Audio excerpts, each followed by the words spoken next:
Assalamualaikum warahmatullahi wabarakatuh. Alhamdulillah pada kesempatan ini saya bisa bertausiah kembali dengan judul Pemutus Segala Kenikmatan Dunia. Alhamdulillahil malikil haqqil mubin alladzi habana bil iman wal yaqin. Allahumma salli ala sayyidina Muhammadin khatamil anbiya'i wal mursalin wa ala alihi thayyibin wa ashabihil akhbari ajma'in wa man tabi'ahum bi ihsanin ila yaumiddin. Ya ayuhan nas usikum wa iyaya bitaqwallah faqad fazal muttaqun.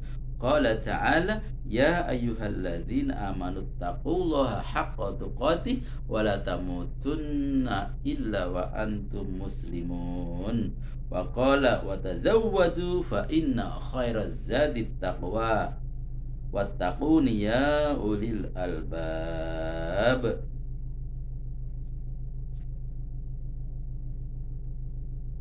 Wa qala Rasulullah sallallahu alaihi wasallam ittaqillaha haitsuma kunta wattabi'is sayyi'atal hasanata tamhuha wa khaliqin nasa bi khuluqin hasanin. Amma ba'du. Sahabatku semuanya dimanapun berada yang sama-sama dirahmati Allah, segala puji bagi Allah Rabb semesta alam yang tiada ilah yang berhak disembah selain Dia. Kepadanya lah kita memohon pertolongan dalam perkara dunia dan agama, dan hanya kepadanya lah kita memohon keselamatan dunia dan akhirat. Salawat dan salam senantiasa kita haturkan kepada junjungan kita Nabi besar Muhammad sallallahu alaihi wasallam dan kepada seluruh umat beliau yang senantiasa istiqomah mengamalkan agama Islam ini. Beliau telah menyampaikan risalah, menunaikan amanah, menasihati umat ini dan berjihad di jalan Allah dengan sebenar-benarnya jihad. Sahabatku semuanya dimanapun berada yang sama-sama dirahmati Allah, hidup di dunia ini tidaklah selamanya. Akan datang masanya kita berpisah dengan dunia berikut isinya, dan itu pasti terjadi. Tidak ada yang dapat merubah atau lari dari ketetapan ini, karena Allah subhanahu wa ta'ala telah menegaskan kullu nafsin za'iqatul maut wa innama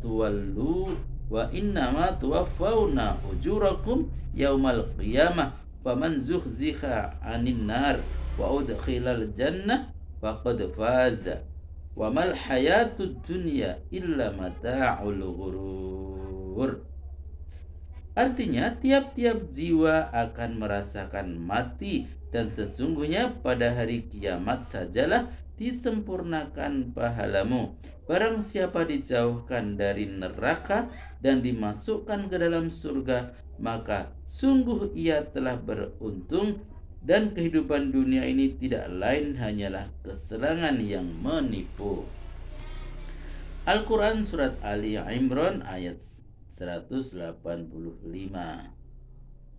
Dalam ayat ini Allah berfirman, Qul innal mautalladzi tafirruna minhu fa innahu mulaqikum summa turadduna ila alimil ghaib.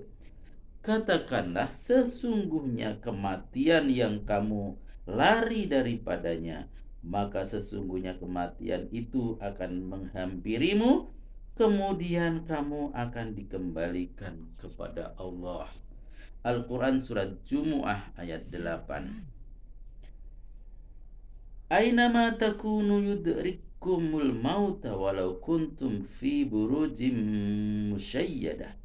Di mana saja kalian berada, kematian pasti akan mendatangi kalian, walaupun kalian berada dalam benteng yang tinggi lagi kokoh. Al-Quran Surat An-Nisa ayat 78. Kematian akan menghampiri siapapun, baik seorang yang soleh ataupun orang yang durhaka, seorang yang bersemangat meraih kebaikan ataupun orang yang lalai dan malas-malasan, seorang yang sedang berperang ataupun yang berlindung di rumahnya, seorang yang menginginkan kehidupan akhirat yang kekal ataupun yang hanya menginginkan kehidupan dunia yang fana, semuanya akan merasakan kematian bila ajalnya telah datang. Sahabatku semuanya dimanapun berada yang sama-sama dirahmati Allah, Rasulullah Shallallahu Alaihi Wasallam menganjurkan untuk banyak mengingat kematian, dan beliau bersabda, aksiru zikro hadza min lazati. Perbanyaklah kalian mengingat pemutus kelezatan, yaitu kematian. Hadis riwayat At-Tirmizi, An-Nasai, dan Ibnu Majah. Karena mengingat kematian memiliki berbagai faedah, di antaranya: 1. Mengingat kematian dapat menghalangi dan menghentikan seseorang dari berbuat maksiat, serta dapat mendorongnya untuk banyak melakukan berbagai amal soleh dan amal kebajikan. Yang kedua, mengingat mati ketika susah akan melapangkan hati seorang hamba serta melembutkannya. Tetapi ketika dalam kesenangan hidup, ia tidak akan lupa diri dan terlena dengannya. Yang ketiga, orang yang banyak mengingat mati akan merasa kelezatan dunia yang sedang dihadapinya tidak berarti, sehingga menghalanginya untuk berangan-angan meraih dunia yang fana ini, menghalanginya untuk tamak terhadap dunia. Sebaliknya, ia akan bersikap zuhud terhadap kehidupan dunia. Sungguh hanya orang-orang yang cerdaslah yang banyak mengingat mati dan menyiapkan bekal untuk menghadapinya. Abdullah bin Umar radhiyallahu anhu pernah menuturkan, aku sedang duduk bersama Rasulullah Shallallahu Alaihi Wasallam tatkala datang seorang laki-laki dari kalangan Ansor. Ia mengucapkan salam kepada Rasulullah, lalu ia berkata, wahai Rasulullah, mukmin manakah yang paling utama? Beliau menjawab, yang paling baik akhlaknya di antara mereka. Laki-laki itu bertanya lagi, mukmin manakah yang paling cerdas? Beliau menjawab, aksaruhum lil mauti zikron wa aksanuhum ba'dahu isti'dada. Ulaika akyas. Orang yang paling banyak mengingat mati dan paling baik persiapannya untuk kehidupan setelah mati, mereka itulah orang-orang yang cerdas. Hadis riwayat Ibnu Majah, disarankan oleh Al-Bani dalam As-Sahiha. Al-Imam Al-Qurtubi rahimakumullah pernah memaparkan dalam kitab Al-Tazkirahnya bahwa Ad-Daqqaq berkata, barang siapa banyak mengingat mati, ia akan dimuliakan dengan 3 perkara: bersegera untuk bertaubat, hati merasa cukup, dan semangat dalam beribadah. Sebaliknya, siapa yang melupakan mati, ia akan dihukum dengan 3 perkara: menunda taubat, tidak pernah merasa cukup, dan malas dalam beribadah. Al-Hasan Al-Basri rahimahullah berkata, tidaklah hati seorang hamba sering mengingat mati, melainkan dunia terasa kecil dan tiada berarti baginya, dan semua yang ada di atas dunia ini terasa hina baginya. Umar bin Abdul Aziz rahimahullah, jika mengingat mati, ia gemetar seperti gemetarnya seekor burung. Ia mengumpulkan para ulama, maka mereka saling mengingat akan kematian, hari kiamat, dan akhirat. Kemudian mereka menangis hingga seakan-akan di hadapan mereka ada jenazah. Di dalam kitab At-Tazkirah karya Al-Qurtubi, tentunya tangis mereka diikuti oleh amal soleh setelahnya, berjihad di jalan Allah dan bersegera kepada kebaikan. Beda halnya dengan keadaan kebanyakan manusia pada hari ini. Mereka yakin adanya surga, tapi tidak mau beramal untuk meraihnya. Mereka yakin adanya neraka, tapi mereka tidak takut dengannya. Mereka tahu bahwa mereka akan mati, tapi mereka tidak mempersiapkan bekal untuk menghadapinya. Padahal ketika kematian telah datang, tak ada seorang pun yang dapat menunda atau lari darinya. Allah berfirman, "Faidza jaa ajaluhum la yastakhiruna sa'atan wa la yastaqdimun." Maka apabila telah tiba waktunya atau ajal yang ditentukan bagi mereka, tidaklah mereka dapat mengundurkannya barang sesaat pun dan tidak pula mendahulukannya. Al-Quran Surat An-Nahl ayat 61. Firman Allah yang lain, "Wala yuakhirallahu nafsan idza jaa ajaluha wallahu khabirum bima ta'malun."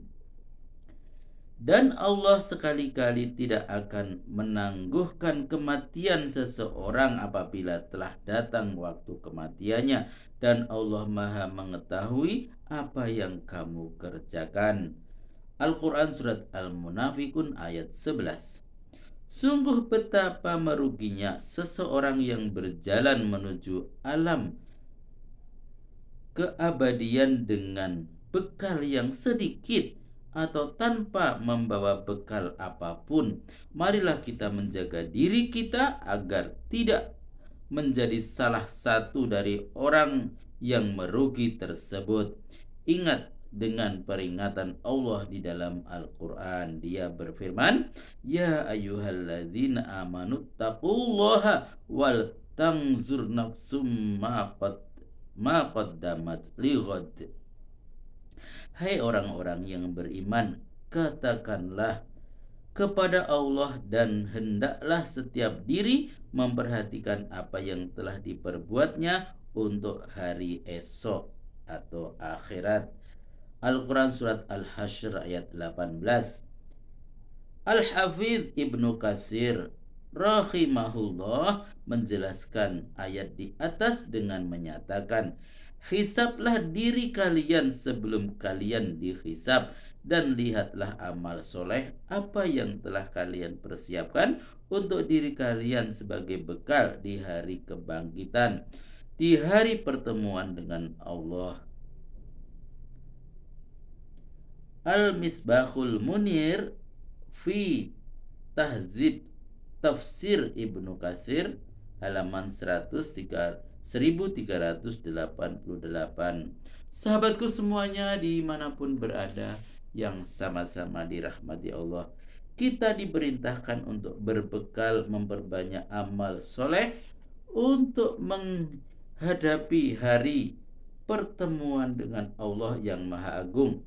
Amal soleh yang dihitung sebagai ibadah di sisi Allah, karena sejatinya ibadah adalah segala sesuatu yang dapat mendatangkan kecintaan Allah dan keridhoannya. Jangan sampai kita menjadi orang yang menyesal saat kematian mendatangi kita karena tidak memiliki tabungan amal soleh, tidak memiliki bekal untuk menghadap Rabbul Alamin. Jauh-jauh hari Allah telah mengingatkan, "Wa anfiqu mimma razaqnakum min qabli ayatiya ahadakumul maut wa yaqulu rabbi laula akhartani ila ajalin qarib wa asaddaqa wa akum minas solihin." Dan infakkanlah sebagian dari apa yang telah kami berikan kepada kalian sebelum datang kematian kepada salah seorang di antara kalian.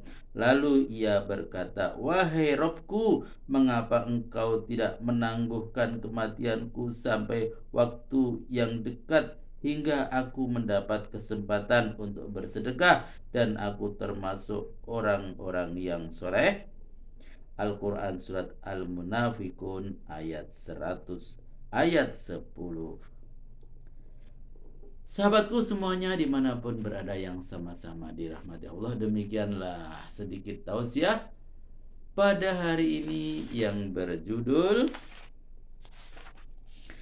pemutus segala kehidupan dunia. Semoga bermanfaat dan sampai jumpa pada video berikutnya.